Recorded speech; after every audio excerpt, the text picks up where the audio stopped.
ನಮಸ್ಕಾರ. ಹವ್ಯಕ ಪಾಕಶಾಲೆಗೆ ಸ್ವಾಗತ. ಸಮ್ಮರ್ ಸೀಸನಲ್ಲಂತೂ ಹಪ್ಪಳ ಸಂಡಿಗೆ ಅಂತ ಮಾಡಿದ್ರೇ ಮನಸ್ಸಿಗೆ ಏನೋ ಸಮಾಧಾನ. ಸೊ ನಾನಿವತ್ತು ಸಿಹಿಗೆಣಸು ಮತ್ತು 1 ಕಪ್ ಆಗೋಷ್ಟು ಅಕ್ಕಿಯನ್ನು ಬಳಸ್ಕೊಂಡು ಮಸಾಲ ಹಪ್ಪಳವನ್ನು ಹೇಗೆ ಮನೆಯಲ್ಲಿ ರೆಡಿ ಮಾಡೋದು ಅಂತ ತೋರಿಸ್ಕೊಡ್ತಾ ಇದ್ದೀನಿ. ಹಪ್ಪಳವನ್ನು ಸುಲಭ ವಿಧಾನದಲ್ಲಿ ಮಾಡ್ಕೊಳ್ಳೋದಕ್ಕೆ ಕೆಲವೊಂದು ಟಿಪ್ಸನ್ನೆಲ್ಲ ಕೊಟ್ಟಿದ್ದೀನಿ. ಬನ್ನಿ ಇವೆಲ್ಲವನ್ನು ನೋಡ್ತಾ ಬರೋಣ. ಇವತ್ತಿನ ವಿಡಿಯೋವನ್ನು ಸ್ಟಾರ್ಟ್ ಮಾಡೋಣ. ಈ ಸಿಹಿಗೆಣಸಿನ ಮಸಾಲ ಹಪ್ಪಳವನ್ನು ಮಾಡ್ಕೊಳ್ಳೋದಕ್ಕೆ ನಾನಿಲ್ಲಿ 1 kg ಆಗುವಷ್ಟು ಸಿಹಿಗೆಣಸನ್ನು ತಗೊಂಡಿದ್ದೀನಿ. ಇದನ್ನು ನೀಟಾಗಿ ವಾಶ್ ಮಾಡಿಕೊಂಡು ತಂದಿದ್ದೀನಿ. ಇದರಲ್ಲಿ ಸ್ವಲ್ಪ ಒಳಗಡೆ ಗೆದ್ದಲೆಲ್ಲ ಇದ್ರೆಲ್ಲ ಇದನ್ನು ಸರಿಯಾಗಿ ನೋಡಿಕೊಂಡು ಪೀಸ್ ಮಾಡ್ಕೊಳ್ಬೇಕಾಗತ್ತೆ. ಈಗ ನಾವಿದನ್ನು ಚೆನ್ನಾಗಿ ಬೇಯಿಸ್ಕೊಳ್ಬೇಕು. ಕೈಯಿಂದನೇ ಇದನ್ನು ಮ್ಯಾಶ್ ಮಾಡಿಕೊಂಡು ನಾವಿವತ್ತು ಹಪ್ಪಳವನ್ನು ಮಾಡೋದು ಹೇಗೆ ಅಂತ ತೋರಿಸ್ತಾ ಇದ್ದೀನಿ. ಇನ್ನು ಪ್ರತಿಯೊಂದು ಪೀಸನ್ನು ಕೂಡ ನೋಡ್ಕೊಳ್ಬೇಕಾಗತ್ತೆ. ಗೆಣಸಲ್ಲಿ ಸ್ವಲ್ಪ ಗೆದ್ದಲಿತ್ತು ಅಂತಂದರೂ ಸಾಕು, ಎಲ್ಲ ಹಪ್ಪಳ ಎಲ್ಲ ಸ್ಮೆಲ್ ಬಂದುಬಿಡುತ್ತೆ. ಆಮೇಲೆ ಅದಕ್ಕೋಸ್ಕರ ನೋಡಿ ಕಟ್ ಮಾಡ್ತಿರ್ಬೇಕಾದ್ರೆ ನೋಡ್ಕೊಳ್ಬೇಕಾಗತ್ತೆ. ಇದೇ ಥರನೇ ಎಲ್ಲವನ್ನು ನೀಟಾಗಿ ಕಟ್ ಮಾಡಿ ಇಟ್ಕೊಂಡಿದ್ದೀನಿ ಮತ್ತು ಸ್ವಲ್ಪನೂ ಗೆದ್ದಲೆಲ್ಲ ಇಲ್ಲದಂಗೆ ಕ್ಲೀನ್ ಮಾಡಿ ಇಟ್ಕೊಂಡಿದ್ದೀನಿ. ನೆಕ್ಸ್ಟ್ ಈಗ ಒಂದು ಇಡ್ಲಿ ಪಾತ್ರೆಯನ್ನು ತಗೊಂಡು ಅದಕ್ಕೆ ಈಗ ನಾವು ಕಟ್ ಮಾಡಿ ಇಟ್ಟಂತಹ ಗೆಣಸನ್ನು ಹಾಕಿ ಒಂದು 20 ನಿಮಿಷ ಸಾಕು, ಚೆನ್ನಾಗಿ ಬೇಯಲಿ ಅದು. ಈಗ ಅದರ ಒಟ್ಟಿಗೆ ನಾವು ಅಕ್ಕಿಯನ್ನು ಕೂಡ ಬೇಯೋದಕ್ಕೆ ಇಡಬೇಕಾಗುತ್ತೆ. ಅದಕ್ಕಾಗಿ ನಾನಿಲ್ಲಿ ಒಂದು ಕುಕ್ಕರನ್ನು ತಗೊಂಡಿದ್ದೀನಿ. ಅದಕ್ಕೆ 1 ಕಪ್ ಆಗೋಷ್ಟು ಅಕ್ಕಿಯನ್ನು ಹಾಕಿ ಇದನ್ನು ಚೆನ್ನಾಗಿ ತೊಳ್ಕೊಂಡು ಇದಕ್ಕೆ ಈಗ ನಿಮಗೆ 3.5 ಕಪ್ ಆಗೋಷ್ಟು ನೀರನ್ನು ಕೂಡ ಹಾಕ್ಕೊಳ್ಬೇಕು. ಅಕ್ಕಿ ನಾವು ಎಷ್ಟು ತಗೊಂಡಿರ್ತೀವೋ ಅದರ ಡಬಲ್ಗಿಂತ ಜಾಸ್ತಿ ನೀರನ್ನು ಹಾಕಿ ಬೇಯೋದಕ್ಕೆ ಇಡಬೇಕಾಗುತ್ತೆ. ಒಂದು 2 ಸೀಟಿ ಅಥವಾ 3 ಸೀಟಿ ಕೂಗಿಸಿದ್ರೂ ಅಡ್ಡಿ ಇಲ್ಲ. ಏನಂತಾರೆ, ತುಂಬ ಅಂದರೆ ತುಂಬ ಬೇಯಬೇಕಿದು, ಅಷ್ಟು ಚೆನ್ನಾಗಿ. ಈಗ ರಾಗಿ ಮಂಡಿ ಎಲ್ಲ ಯಾವ ಥರ ನಾವು ಮಾಡ್ತೀವಲ್ಲ, ಅಕ್ಕಿದ್ದು ಹಾಲು ಬಾಯೆಲ್ಲ ಥರ, ಅದೇ ಥರನೇ ಇದನ್ನು ಬೇಯಿಸ್ಕೊಳ್ಬೇಕಾಗತ್ತೆ. ಈಗ 2 ಕಡೆ ಸ್ಟವ್ವಲ್ಲಿ ಇದು ಬೇಯೋಷ್ಟು ಹೊತ್ತಲ್ಲಿ ನಾವಿನ್ನೀಗ ಮಸಾಲೆಗಳನ್ನೆಲ್ಲ ರೆಡಿ ಮಾಡ್ಕೊಳ್ಳೋಣ. ಮೊದಲಿಗೆ ನಾನಿಲ್ಲಿ 2 ಟೇಬಲ್ ಚಮಚ ಆಗುವಷ್ಟು ಕಾಳು ಮೆಣಸನ್ನು ತಗೊಂಡಿದ್ದೀನಿ. ಜಸ್ಟ್ ಅದನ್ನು ತರಿತರಿಯಾಗಿ ರುಬ್ಕೊಂಡ್ರೆ ಸಾಕಾಗುತ್ತೆ. ನೋಡಿ, ಇಷ್ಟು ಮಾಡ್ಕೊಂಡಿದ್ದೀನಿ. ಇದನ್ನು ತೆಗೆದು ಒಂದು ತಟ್ಟೆಗೆ ಹಾಕ್ಕೊಳ್ಳೋಣ ಮೊದಲಿಗೆ. ಇನ್ನೀಗ ನಿಮಗೆ ಖಾರಕ್ಕೆ ಅನುಗುಣವಾಗಿ ಹಸಿಮೆಣಸಿನಕಾಯನ್ನು ಹಾಕ್ಕೊಳ್ಬೇಕು. ನಾನಿಲ್ಲಿ ತಗೊಂಡಿರುವಂತಹ ಗೆಣಸು ಮತ್ತು ಅಕ್ಕಿಗೆ ಸರಿಯಾಗಿ ಒಂದು 5ರಿಂದ 6 ಆಗುವಷ್ಟು ಮೆಣಸನ್ನು ತಗೊಂಡು ಚೆನ್ನಾಗಿ ಅದನ್ನು ನೋಡಿ ಈ ಥರ ತರಿತರಿಯಾಗಿ ರುಬ್ಕೊಂಡಿದ್ದೀನಿ. ಅದನ್ನು ಕೂಡ ಅದೇ ತಟ್ಟೆಗೆ ಹಾಕ್ಕೊಳ್ಳೋಣ. ಆಮೇಲೆ 2 ಟೇಬಲ್ ಸ್ಪೂನ್ ಆಗುವಷ್ಟು ಚಿಲ್ಲಿ ಫ್ಲೇಕ್ಸನ್ನು ತೊಗೊಂಡಿದ್ದೀನಿ ಮತ್ತು 2 ಟೇಬಲ್ ಚಮಚ ಆಗುವಷ್ಟು ಓಂ ಕಾಳನ್ನು ಕೂಡ ಹಾಕ್ಕೊಳ್ಬೇಕು. ಮಸಾಲೆಗಳನ್ನೆಲ್ಲ ರೆಡಿ ಮಾಡ್ಕೊಂಡಿದ್ದಾಯಿತು. ಇನ್ನೀಗ ಸಿಹಿಗೆಣಸು ಕೂಡ ಚೆನ್ನಾಗಿ ಬೆಂದಿದೆ. 1/4 ಗಂಟೆಯಿಂದ 20 ನಿಮಿಷ ಬೆಂದ ನಂತರ ನೋಡಿ ಇವೆಲ್ಲವನ್ನು ತೆಗೆದು ಇನ್ನೀಗ ಒಂದು ತಟ್ಟೆಗೆ ಹಾಕ್ಕೊಳ್ಳೋಣ. ಪ್ರತಿಯೊಂದು ಗೆಣಸು ಕೂಡ ಅಷ್ಟೇ, ತುಂಬ ಅಂದರೆ ತುಂಬ ನಾವು ಕೈಯಲ್ಲಿ ಮುಟ್ಟಿದಾಗ ಎಷ್ಟು ಸಾಫ್ಟ್ ಆಗಿರಬೇಕು ಅಂತಂದರೆ ಮ್ಯಾಶ್ ಮಾಡಿಕೊಂಡು ನಾವಿನ್ನೀಗ ಹಪ್ಪಳವನ್ನು ಮಾಡಿಕೊಳ್ಬೇಕು. ಈಗ ಎಲ್ಲ ಸಿಹಿಗೆಣಸನ್ನು ತೆಗೆದು ಒಂದು ತಟ್ಟೆಗೆ ಹಾಕಿದ್ದಾಯಿತು. ಇನ್ನು ನೀಟಾಗಿ ಅದರ ಹೊರಗಡೆ ಸಿಪ್ಪೆಯನ್ನೆಲ್ಲ ತೆಕ್ಕೊಳ್ಳೋಣ. ಇನ್ನು ಸಿಹಿಗೆಣಸು ತುಂಬ ಬಿಸಿ ಇರುವಾಗಲೇ ಸಿಪ್ಪೆ ತೆಗೆಯೋದು ಆಮೇಲೆ ಮ್ಯಾಶ್ ಮಾಡ್ಕೊಳ್ಳೋದೆಲ್ಲ ಮಾಡ್ಕೊಳ್ಬೇಕಾಗುತ್ತೆ. ತಣ್ಣಗಾಗಿ ಗಟ್ಟಿ ಆದ್ರಂತೂ ತುಂಬ ಕಷ್ಟ ಆಗೋಗುತ್ತೆ ಮತ್ತು ಹಪ್ಪಳ ಅಷ್ಟು ಚೆನ್ನಾಗಿ ಬರಲ್ಲ. ಈಗ ನೋಡಿ ಸಿಹಿಗೆಣಸು ಯಾವ ರೀತಿಯಾಗಿ ಬೇಯಿಸ್ಕೊಳ್ಬೇಕು ಅಂತ ನಾನು ತೋರಿಸ್ತಾ ಇದ್ದೀನಿ. ನೋಡಿ, ಕೈಯಲ್ಲಿ ಮುಟ್ಟಿದಾಗ ತೀರಾ ಸಾಫ್ಟ್ ಅಂದರೆ ಅಷ್ಟು ಮೆತ್ತಗಾಗಿ ನಾವು ಬೇಯಿಸ್ಕೊಂಡ್ರೆ ಹಪ್ಪಳ ಕೂಡ ಚೆನ್ನಾಗಿ ಬರುತ್ತೆ. ಈಗ ಪ್ರತಿಯೊಂದು ಗೆಣಸನ್ನು ಕೂಡ ಸಿಪ್ಪೆಲ್ಲ ತೆಗೆದು ಇಟ್ಕೊಂಡಿದ್ದೀನಿ.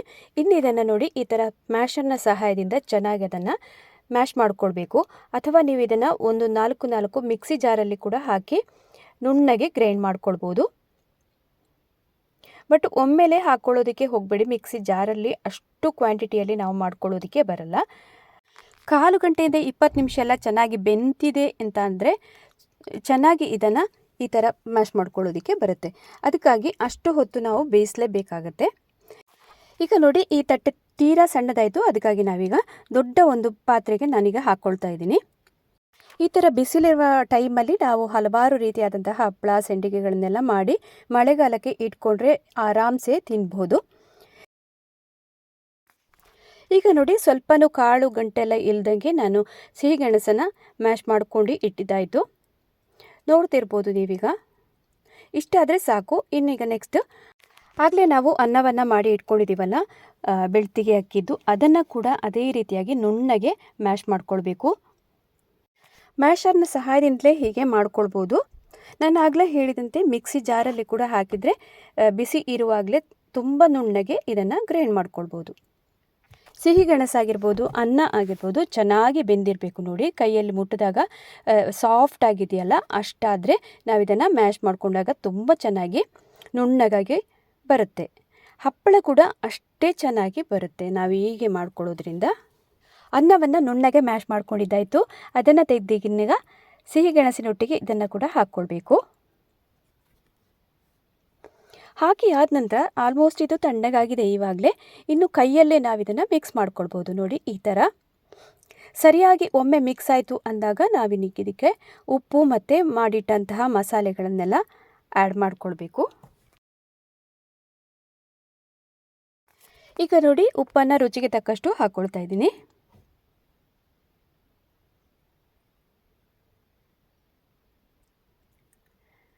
ನಂತರ ನೆಕ್ಸ್ಟ್ ಇದಕ್ಕೆ ಮಾಡಿಟ್ಟಂತಹ ಮಸಾಲೆಗಳನ್ನೆಲ್ಲ ಹಾಕ್ಕೊಂಡು ಬರೋಣ. ನಾವಾಗಲೇ ತೆಗೆದಿಟ್ಟಿದ್ದೀವಲ್ಲ ಅವೆಲ್ಲವನ್ನು ಹಾಕ್ಕೊಂಡು ಈಗ ಕೈಯಿಂದನೇ ಚೆನ್ನಾಗಿ ಮಿಕ್ಸ್ ಮಾಡ್ಕೊಳ್ಳೋಣ. ಇನ್ನು ಈ ಥರ ಮಸಾಲೆ ಹಪ್ಪಳಗಳನ್ನು ಒಬ್ಬೊಬ್ಬರು ಒಂದೊಂದು ರೀತಿಯಾಗಿ ಮಾಡ್ಕೊಳ್ತಾರೆ. ನಾನಿಲ್ಲಿ ಬರೀ ಓಂಕಾಳು ಮತ್ತು ಮೆಣಸನ್ನೆಲ್ಲ ಇಷ್ಟನ್ನೇ ಹಾಕ್ಕೊಂಡಿದ್ದೀನಿ. ನೀವು ಇದಕ್ಕೆ ಬೇಕು ಅಂತಂದರೆ ಕೊತ್ತಂಬರಿಯನ್ನು ಕೂಡ ಹಾಕ್ಕೊಳ್ಬೋದು. ಜೀರಿಗೆ ಆಮೇಲೆ ಎಳ್ಳು ಇವೆಲ್ಲವನ್ನು ಹಾಕ್ಕೊಳ್ಬೋದು.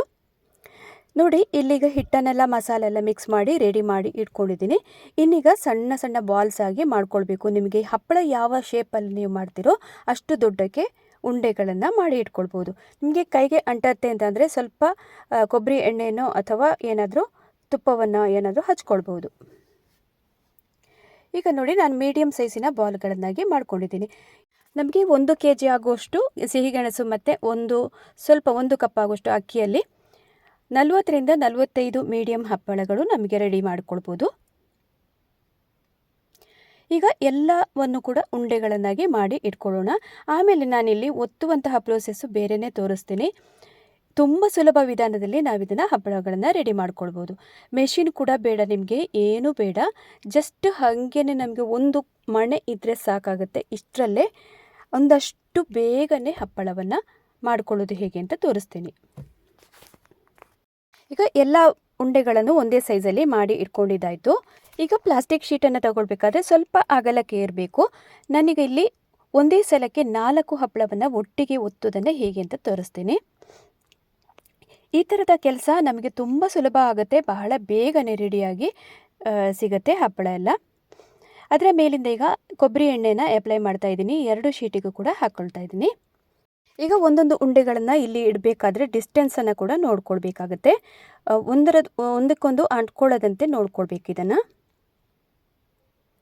ಇನ್ನೀಗ 4 ಉಂಡೆಗಳನ್ನು ಸರಿಯಾದ ಪ್ಲೇಸ್ಮೆಂಟಲ್ಲಿ ಇಟ್ಕೊಂಡಿದ್ದಾಯಿತು. ಅದರ ಮೇಲಿಂದ ಇನ್ನೀಗ ಎಣ್ಣೆ ಸವರಿದಂತಹ ಪ್ಲಾಸ್ಟಿಕ್ ಶೀಟನ್ನು ಅದರ ಮೇಲಿಂದ ಇಟ್ಟು ನೋಡಿ ಈ ಥರ ಪ್ರೆಸ್ ಮಾಡ್ಕೊಳ್ಬೇಕು ಒಮ್ಮೆ.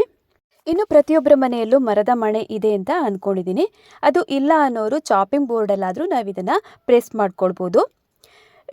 ಕಡಿಮೆ ಪಕ್ಷ ಚಾಪಿಂಗ್ ಬೋರ್ಡು ಇಲ್ಲ ಅಂತಂದರೆ ಊಟದ ತಟ್ಟೆ ಇದೆಯಲ್ಲ ಅದನ್ನಾದರೂ ತಗೊಂಡು ನಾವೀಗ ಹಪ್ಪಳಗಳನ್ನು ರೆಡಿ ಮಾಡ್ಕೊಳ್ಬೋದು.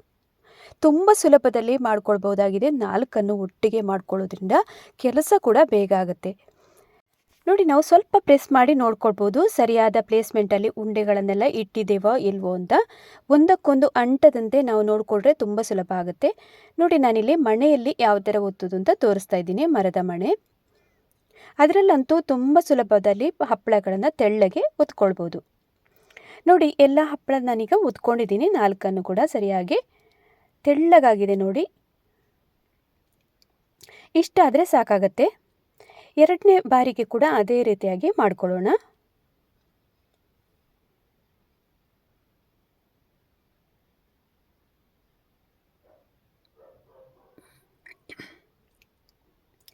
ಪ್ಲಾಸ್ಟಿಕ್ ಶೀಟಿಗೆ ಕೂಡ ಎಣ್ಣೆಯನ್ನು ಹಾಕ್ಕೊಳ್ಬೇಕಾಗತ್ತೆ 2 ಸೈಡಿಗೆ ಕೂಡ. ಎಲ್ಲ ಹಪ್ಪಳಗಳನ್ನು ಕೂಡ ಇದೇ ರೀತಿಯಾಗಿ ಮಾಡಿಕೊಂಡು ನಾವು ಚಾಪೆ ಮೇಲೆ ಈಗ ಹಾಕ್ಕೊಳ್ಬೇಕು. ಅಥವಾ ಇದನ್ನು ಸೀರೆ ಮೇಲಾದರೂ ಹಾಕ್ಕೊಳ್ಬೋದು. ತುಂಬ ಸುಲಭದಲ್ಲಿ ಒಣಗಿಸ್ಬೋದು ಅದರಲ್ಲಿ ಕೂಡ. ಈಗ ನೋಡಿ ಎಲ್ಲ ಹಪ್ಪಳಗಳನ್ನು ಇದೇ ರೀತಿಯಾಗಿ ಮಾಡಿ ಇಟ್ಕೊಂಡಿದ್ದೀನಿ. ಇನ್ನೀಗ ಮಾಡಿಟ್ಟಂತಹ ಹಪ್ಪಳವನ್ನು ಚಾಪೆ ಮೇಲೆ ಹೇಗೆ ಹಾಕೋದು ಅಂತ ನೋಡೋಣ. ನಾವೀಗ ಒಂದು ಹಪ್ಪಳ ಒತ್ತಿದಾಗ ಯಾವ ಥರ ಪ್ರೊಸೆಸ್ಸಲ್ಲಿ ಮಾಡ್ತೀವಲ್ಲ ಅದೇ ರೀತಿಯಾಗಿ ಇದನ್ನು ಕೂಡ ಮಾಡಿದ್ರಾಯಿತು. ಉಲ್ಟಾ ಹಾಕಿ ಜಸ್ಟ್ ನೋಡಿ ಈ ಥರ ಪ್ರೆಸ್ ಮಾಡಿದ್ರೆ ಎಲ್ಲ ಹಪ್ಪಳಗಳು ಒಮ್ಮೆಲೆ ಚಾಪೆಗೆ ಅಂಟ್ಕೊಳ್ಳುತ್ತೆ. ತುಂಬ ಕಡಿಮೆ ಸಮಯದಲ್ಲಿ ಅಂತಂದರೆ 1/4 ಗಂಟೆಯಲ್ಲಿ ನಾವು 40 ಹಪ್ಪಳಗಳನ್ನು ರೆಡಿ ಮಾಡ್ಕೊಳ್ಬೋದು.